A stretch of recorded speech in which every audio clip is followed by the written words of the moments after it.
और भगवान श्री कृष्ण के अमृतमय संदेश को हम लोग मनन कर रहे हैं। संदेश दिया उन्होंने अर्जुन को कि यह दिव्य ज्ञान जो मैं तुम्हें दे रहा हूं, यह अत्यंत प्राचीन आदिकाल से ही इस सृष्टि में दिया गया था। पहले यह ज्ञान विवस्वान को दिया गया, मनु को दिया गया, फिर यही आगे चलकर इक्ष्वाकु को। परंपरा में ये ऐसे राजा लोग थे जो ऋषि कार्य कर रहे थे, इसलिए ये राजर्षि जितने भी थे उन लोगों ने एक उन्नत समाज की रचना की, जिनके द्वारा एक अच्छा समाज जो अध्यात्म से, धर्म से, नैतिकता से जुड़ा हुआ रहा, उसके पीछे यही एक जीवन दर्शन था जो दिव्य ज्ञान अर्जुन अब मैं तुम्हें दे रहा हूं। और यह ज्ञान प्राचीन काल से चला आ रहा है। भगवान श्री कृष्ण ने यह भी कहा कि यह ज्ञान जो रहस्यात्मक है, इसलिए मैं तुम्हें देने लगा हूं क्योंकि तुम मेरे प्रिय हो और भक्त हो। ये ध्यान रख लीजिए, परमात्मा अपने रहस्य को प्रकट करेगा उसी के लिए जो भगवान का प्रिय पात्र बनेगा, उनका सख्य भाव में आकर, मतलब उस स्वरूप तक पहुंचने के लिए अपने आप को तत्पर कर लेगा कि जहां से उसके हृदय में परमात्मा उतर सके। और जैसे ही भगवत्ता व्यक्ति के अंदर उतरने लगती है, उसके जीवन के अंदर कुछ अलग संसार से घटने लगता है। एक सामान्य व्यक्ति असामान्य दिखाई देने लगता है, और वो असामान्य का मतलब है विशेष। तो महान रहस्य को भगवान ने अर्जुन को बताने के लिए कहा कि यह दिव्य ज्ञान मैं तुम्हें देने के लिए तैयार हुआ हूं क्योंकि तुम मेरे भक्त हो। भक्त शब्द को भी हम अगर लें तो ऐसा समझा जाए कि जो विभक्त लोग हैं, बटे हुए लोग हैं, टुकड़ों में, खंड खंड में जो बटे हुए लोग हैं, जिनकी चेतना संसार के अलग अलग दिशाओं में चल रही है, वह परमात्मा के दिव्य ज्ञान को प्राप्त करने के योग्य नहीं है। मतलब यह है कि उनकी चेतना संसार में लगी हुई है। जो एकाग्र हैं, परमात्मा के प्रति प्रेम में भरे हुए हैं, बस उनको ही यह रहस्यात्मक ज्ञान दिया जा सकता है। या कहना चाहिए, इस योग्यता के साथ ही ईश्वर की अनुकंपा को प्राप्त किया जा सकता है। ये सब कहने के बाद भगवान श्री कृष्ण ने यह भी बताया कि ये रहस्य उत्तम रहस्य है, ये उत्तम ज्ञान है, उत्कृष्ट ज्ञान है। और इसे मैं ये कहूँगा, भगवान कह रहे हैं, स एवायम मया ते अद्य योग प्रोक्त पुरातन। ये योग जो है, रहस्यात्मक योग जो मैं तुम्हें दे रहा हूँ, यह साधारण नहीं है। इस ज्ञान के द्वारा ही बड़े बड़े राजाओं ने इस संसार में महान कार्य किए हैं, क्योंकि पीछे उन्होंने जनक आदि राजा का उदाहरण दिया था, जो शासन व्यवस्था को चलाने के साथ साथ जिनकी दिव्यता और जिनकी आध्यात्मिकता में कमी नहीं आई। जबकि राजनीति में चलने वाले व्यक्ति को बहुत तरह की रणनीति में काम करना पड़ता है। कहीं उसे कूटनीति का प्रयोग करना पड़ता है, कहीं राजनीति में कठोर दंड के विधान का भी उसे पालन करना पड़ता है। उस कठोर दंड के कारण कोई रोता है और कोई हंसता है, क्योंकि प्रशासन कभी भी नम्रता से और कोमलता से नहीं चल सकता। प्रशासन में नाटक करने वाले लोग बहुत सारे आकर मिलते हैं, उनको परखना और फिर उनके साथ व्यवहार ऐसा करना कि जिससे समाज पर अच्छा असर पड़े और अच्छे लोगों को, सरल लोगों को जीवन जीने में आसानी हो। ऐसा कार्य करते समय व्यक्ति को कठोर बनना पड़ता है, और जब कठोर बनेगा तो उस समय उसकी आध्यात्मिकता टिकेगी या नहीं टिकेगी। तो कृष्ण भगवान ने कहा कि उसकी कठोरता निर्दयता से भरी भी नहीं होगी, समाज के प्रति दया है। एक व्यक्ति को या एक कांटे को निकालकर अगर पूरे शरीर को स्वस्थ किया जा सकता है, तो किसी एक व्यक्ति के द्वारा समाज में गलत तरह की चीजें खड़ी हो रही हो तो उस व्यक्ति को दंडित किया जाता है, लेकिन फिर भी वह भावना वैसी ही रहती है जैसे एक माँ अपने बच्चे को डांटती जरूर है, लेकिन उस डांटने से उसके हृदय का प्यार कम नहीं हो जाता। लेकिन जब एक व्यक्ति के जीवन में शासक, शक्तिवान, जिसके द्वारा जो भी वो कहता है वो कानून होता है, तो ऐसे व्यक्ति के पास एक निरंकुश हाथी की शक्ति होती है, और ऐसे निरंकुश हाथी के सामने जो भी आएगा कुचला जाएगा। ऐसे निरंकुश हाथी के लिए आध्यात्मिकता, धर्म का अंकुश आवश्यक है, जिससे वह भी मर्यादा में रहकर उसकी शक्ति का लाभ लिया जा सके। राजा जो है निरंकुश हाथी की तरह हो जाता है। आध्यात्मिकता उसको जो है धार्मिकता या नैतिकता उसे मर्यादा में चलाती है कि ये योग वो है कि जिसके कारण समाज के अंदर अच्छे राजा लोगों के द्वारा अच्छा शासन चलाया गया, और जिससे न अन्याय हुआ, न अभाव हुआ, और न समाज के अंदर इग्नोरेंस, अज्ञान रहा, और न आलस्य और कर्म से भागे हुए लोग रहे, बल्कि ऐसा हुआ कर्मठ लोग समाज में उभरे और समृद्धि उभरी, और समाज के अंदर न्याय पैदा हुआ, और समाज ज्ञानवान और उन्नत समाज कहलाया।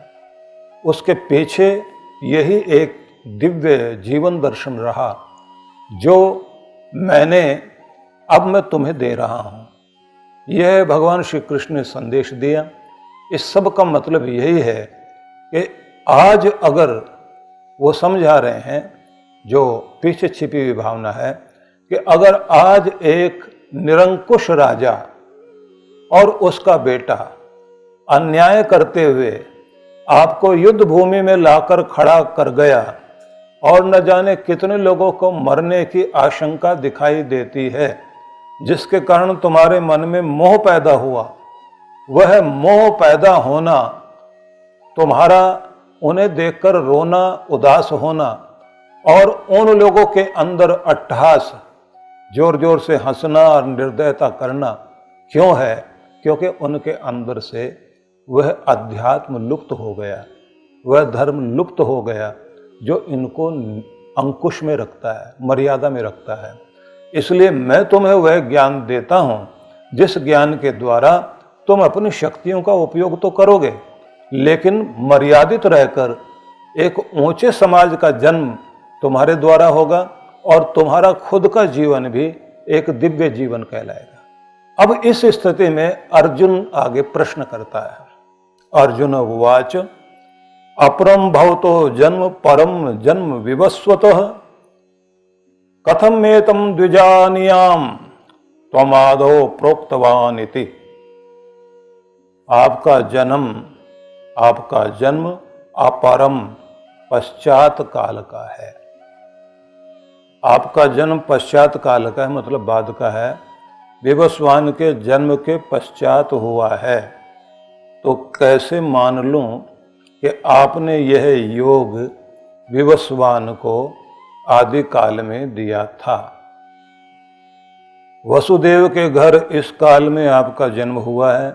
विवस्वान जो है सृष्टि के आदि में उत्पन्न हुए थे। उनको आपने यह ज्ञान किस प्रकार दिया? इस जिज्ञासा को शांत कीजिए। तो अर्जुन के पास अच्छा तर्क है। श्री भगवान उवाच, इसके बाद भगवान श्री कृष्ण प्रश्न का उत्तर देते हैं। अर्जुन का अपना प्रश्न है कि आप अब हुए हैं 5000 साल पहले आज से, 5222 या 23 वर्ष पूर्व भगवान श्री कृष्ण का वह समय जब वो युद्ध भूमि में थे। उसके बाद का जो समय है, या कहना चाहिए कि अब कलिकाल चल रहा है, 4,32,000 वर्षों का समय इसका है, और 8,64,000 वर्ष का यह द्वापर युग, उस द्वापर युग में के अंतिम भाग में कृष्ण भगवान का प्राकट्य हुआ। लेकिन जरा सोचकर देखिए कि करोड़ों करोड़ों वर्ष पहले सृष्टि की उत्पत्ति हुई, सृष्टि बनी और मनुष्य जाति का आविर्भाव हुआ, तो आप उस समय में कहाँ थे? और आप तो अभी हैं, तो आपने उस समय ये ज्ञान कैसे दे दिया? तो इसलिए मुझे आपकी कोई भी बात जो अब तक आपने बताई है उसमें शंका उत्पन्न हो गई है। और ये बात ध्यान रख लीजिए सभी लोग, कितना भी अच्छा दूध क्यों ना हो, अगर जाए तो फिर दूध दूध नहीं रहता। आप कितना भी अच्छा ज्ञान किसी को दीजिए, अगर मन में शंका आ गई तो फिर वो ज्ञान टिकता नहीं। आदमी जो है ये तो कहेगा बात तो अच्छी कही है, अगर मगर लेकिन वेकिन किंतु परंतु, ये बात के कारण मुझे इनकी बात जच नहीं रही है। जब भी किसी बात के आगे लेकिन लग जाए, ये बात तो ठीक है, लेकिन वो लेकिन बड़ी मुसीबत वाली चीज होती है। सब कुछ कहिए आप, उसके बाद परंतु कह दीजिए। परंतु कहते ही जो है वो पीछे वाली चीज जो है वो मुश्किल में पड़ जाती है। इसलिए लेकिन, वेकिन, अगर, मगर, किंतु, परंतु, ये बिल्कुल ऐसे ही है कि जैसे आप ठीक ठाक दृश्य देख रहे हो और अगर वाला मगर जो है पानी से निकल कर आ गया हो। तो प्रश्न किया तो उत्तर दिया है भगवान श्री कृष्ण ने, बहुनी में व्यतीतानि जन्मानि तव चार्जुन तान्यहम वेद सर्वाणि न त्वम वेत्त परं तप। बहुत सारे जन्म मेरे और तुम्हारे इस संसार में हो चुके हैं, उन सब का ज्ञान मुझे है, पर हे परं तप, तुम्हें वह ज्ञान नहीं है। किसी भी देहधारी का जन्म संयोग मात्र नहीं है, उसके अनेक जन्म के प्रभाव के कारण उसका आत्मचरित्र बनता है, और प्रत्येक नवीन जन्म में जीव को पिछले जन्म का विस्मरण हो जाता है। और जब पिछले जन्म का विस्मरण होता है तो वह फिर कितना भी उसे कहें कि आपका जन्म पहले भी हुआ था, तो वो कहता है कि हमें तो कोई याद पड़ नहीं रहा। पूर्व जन्म के संस्कारों और वासनाओं से जो मुक्त हो जाए, ऐसी स्थिति वाली जो बात है जिन योगियों के साथ होती है, उन लोगों को पिछले जन्म की यादें रहती हैं। सामान्य जनों को अपने पिछले जन्मों का कोई भी ज्ञान नहीं हो पाता। योगी जन ही अपने पिछले जन्मों की स्मृति को जगा सकते हैं। श्री कृष्ण योगेश्वर हैं, उन्हें अपने तथा अर्जुन के अनेक अनेक जन्मों के विषय में ज्ञान है। यह एक बात समझने के साथ अब हम इस बात को समझें कि भगवान श्री कृष्ण क्या कहना चाहते हैं। सबसे पहले तो उन्होंने कहा कि मेरा जन्म और तुम्हारा जन्म केवल आज का है, ऐसा नहीं है। हम पहले भी थे, आज भी हैं और आगे भी होंगे। उन सारे जन्मों को अर्जुन तुम नहीं जानते, लेकिन मैं उन जन्मों के विषय में जानता हूं। तो गीता के अनुसार ही नहीं, हमारी भारतीय परंपरा में ये माना जाता है कि मनुष्य का एक जन्म नहीं, अनेक जन्म होते हैं, पीछे भी जन्म हुए हैं। महात्मा बुद्ध के भी जीवन दर्शन में ये आता है, उनकी कथाओं में, कि उनको भी अपने अनेक अनेक जन्मों का पीछे का ज्ञान था। और ज्ञान ही नहीं था, वो उसकी कथा भी सुनाते थे कि एक जन्म में मैं ये था, दूसरे जन्म में मैं ये था। तो एक जगह तो उन्होंने ये कहा कि एक जन्म में मैं भैंसा भी था। भैंसा बन करके मैंने इस तरह का व्यवहार किया था। मतलब जो है कि पशु पक्षी कीट पतंग के शरीर में भी आत्मा जाती है। तो बहुत लोग ये मानते हैं ना कि व्यक्ति जो है वो केवल मरने के बाद मनुष्य था तो मनुष्य ही बनेगा, पक्षी था तो पक्षी बनेगा, गऊ थी तो गऊ ही बनेगी। लेकिन ऐसा नहीं है। व्यक्ति का पिछला जन्म जो है, जो कुछ रहा हो, अच्छा जन्म रहा हो, तो ये निश्चित नहीं है कि पिछले समय में आपने मनुष्य बने, आज भी मनुष्य बन गए तो आगे चल करके भी मनुष्य ही बनोगे। जिस तरह की आपकी कर्म वासनाएं बन गई हैं, जिस तरह की आपकी वृत्ति बन गई, जैसे जीवनचर्या आपकी बन गई, जैसे बीज आपके चित्त में पड़ गए, जैसी जीवन शैली जीते जीते आपने अपने आप को वैसा बना लिया, तो फिर आपको अगला जन्म उसी के अनुसार दिया जाएगा।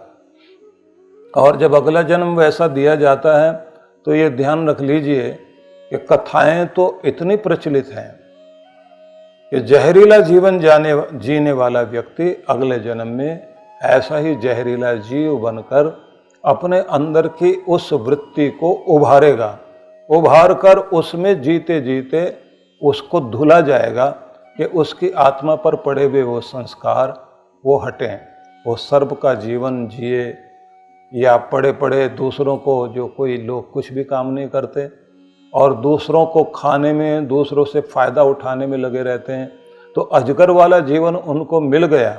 तो फिर अगला जन्म जो अजगर का मिला तो वहीं बैठे बैठे वो अपना शिकार कर रहे हैं। लेकिन उस स्थिति से उबते उबते, दुखी होते होते, उस प्रोसेस से निकलते निकलते उनको ये समझ आ जाता है कि ये जीवन ऐसा नहीं होना चाहिए।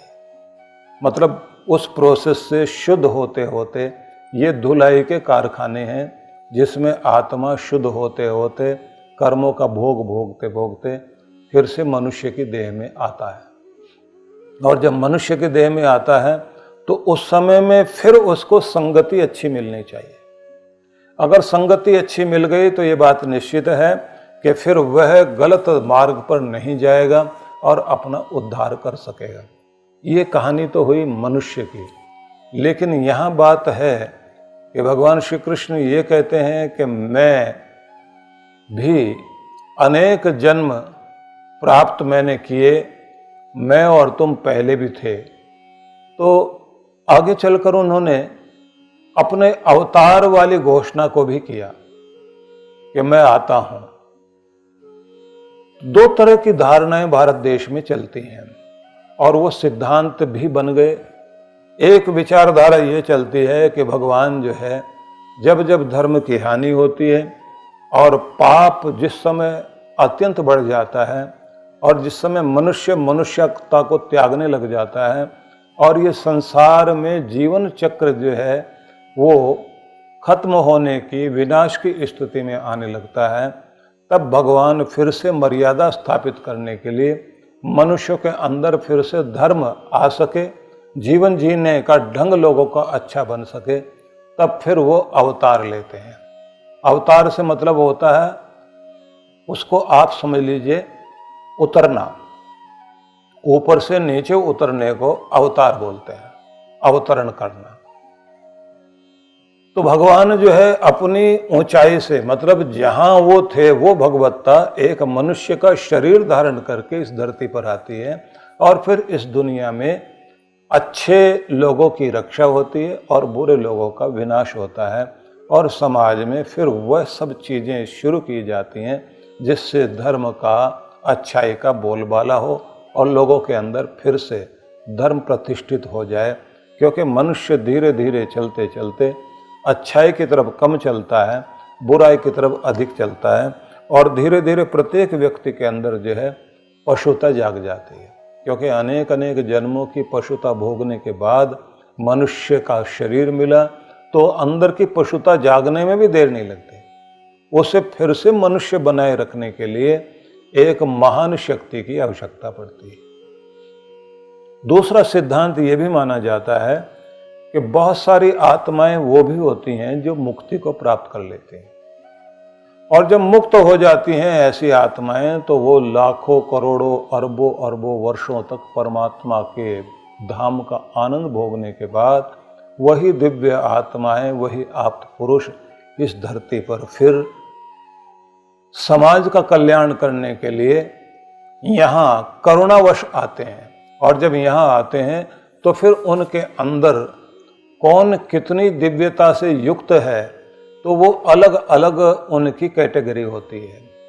कोई समाज में सुधार पैदा करेगा आकर, कोई समाज के अंदर जो है वो रोग नाशन करने का कार्य करता है, कोई वैज्ञानिकता को उत्पन्न करता है, और किसी के द्वारा जो है एक गुरु के माध्यम से समाज को ऊंचाई की तरफ ले जाने की कोशिश होती है।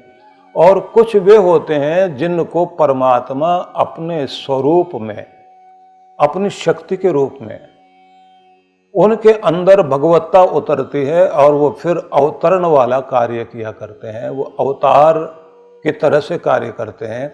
यही लगता है कि यही भगवान का अवतार है और वे लोग फिर समाज का आमूल चूल परिवर्तन करते हैं।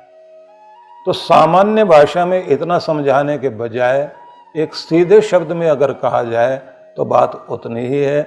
मनुष्य के देह में भगवान की शक्तियां प्राप्त करके, भगवान जैसी ही शक्ति प्राप्त करके एक कोई दिव्य पुरुष जब समाज को निर्देशित करता है उसको हम लोग अवतार कहते हैं। और ऐसे जो अवतार होते हैं उन अवतारों ने इस धरती को सदैव दिशा दी है और उससे मनुष्य का कल्याण हुआ है। लेकिन अवतार की पूजा करते करते भी जब हम किसी भी अवतार की पूजा करते हैं तो उसके माध्यम से ही हम परम सत्ता की ही पूजा करते हैं। मतलब परमात्मा संसार में एक है, वो 2, 4, 5, 10 नहीं है। उस एक तक ही हम किसी भी माध्यम से पहुंचते हैं।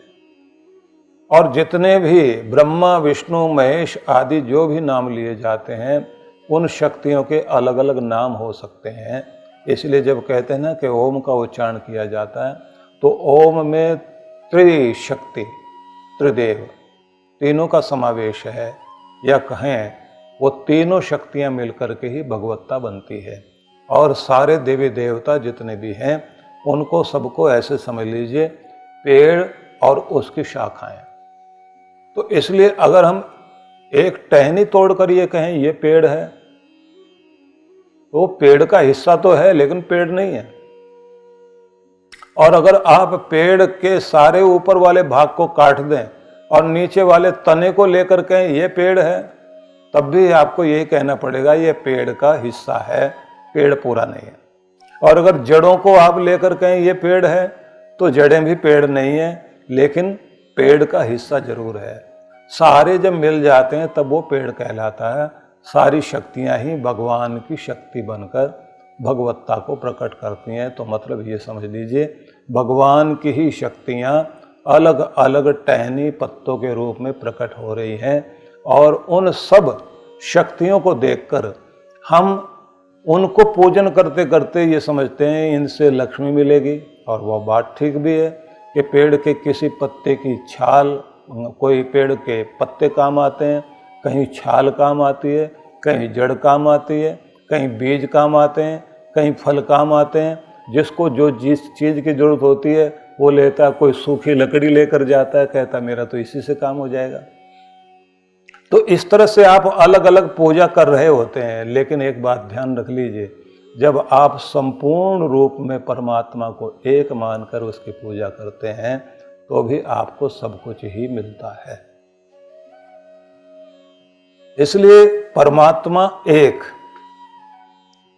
ये भी एक बात ध्यान रख लीजिए कि परमात्मा में भी उसके 2 रूप और याद रखने चाहिए।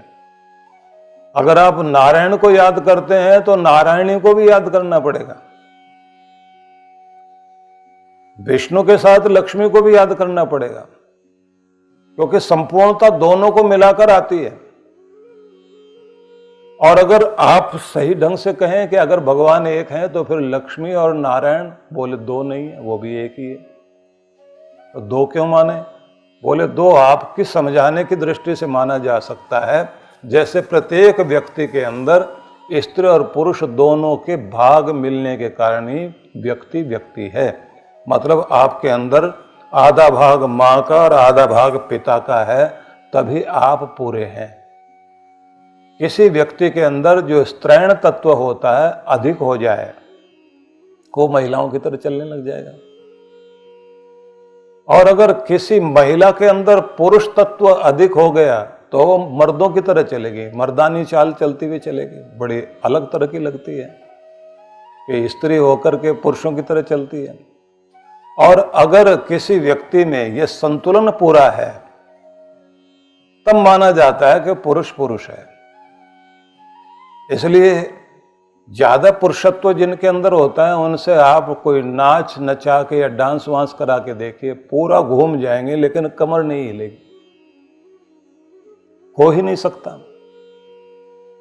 आपका आधा भाग जो है शरीर का, वो मां से आया, आधा भाग पिता से आया। इसलिए आपका जो लेफ्ट वाला हाथ है वो कोमल है, वो मां से है। जो दाएं वाला हाथ है वो पिता से है। आधे भाग में आपको जो है, लोग कहते हैं ना, थोड़ी तो मां पर गई है, नाक पिता पर गया है। अब ये दोनों भाग मिलकर के ही आप बनते हैं। इसी तरह से कहते हैं ये सारा संसार जो है दो को मिला करके ही बना है। और वो अगर दो भी कहे जाएं, वो दो भी दो नहीं, वो एक ही है। इसलिए वही माता है। नहीं तो आप ये श्लोक जब बोलते हैं त्वमेव माता, तो अगर तुम मां हो फिर पिता कैसे हो? मां तो मां ही हो सकती हो, पिताजी कैसे हो जाएगी? भगवान को यह कहा जाता तुम माता भी हो पिता भी हो, उसमें दोनों ही रूप हैं। और मजा इस बात का है जब भगवान को हम कहते हैं द्रविणम त्वमेव, वहां द्रविण जो है वो धन के लिए है, लेकिन द्रविण तो द्रव्य होता है, और द्रव्य वो है जो द्रवित हो, जो बहे। तुम वो लक्ष्मी हो जो प्रवाहित होती रहती है, टिकती नहीं, लेकिन ऐसी लक्ष्मी हो जो केवल मेरी हो। ऐसा मेरा धन है जो किसी और की तरफ नहीं जाता, केवल मेरी तरफ ही रहता है। ऐसे मेरे कीमती धन हो तुम। तो बहुत सारी बातें कही। अब भगवान हो और फिर साथ में वो धन भी हो, पिताजी हो तो साथ में कहिए मेरा पैसा भी है। तो बैंक तो हर पिता बैंक है, और ऐसा बैंक है बच्चे उसमें से कैश करते हैं बिना कुछ जमा कराए, और कभी उसकी पॉकेट खाली नहीं होती। खाली भी हो तो अपने बच्चे के लिए तो कभी खाली होती ही नहीं। तो अगली बात के लिए कल हम लोग चर्चा करेंगे। बहुत ही सुंदर संदेश गीता के हैं, उन्हें हमें जानना चाहिए। आप सबके लिए मंगल कामना करता हूँ। ओम शांति शांति शांति। ओम।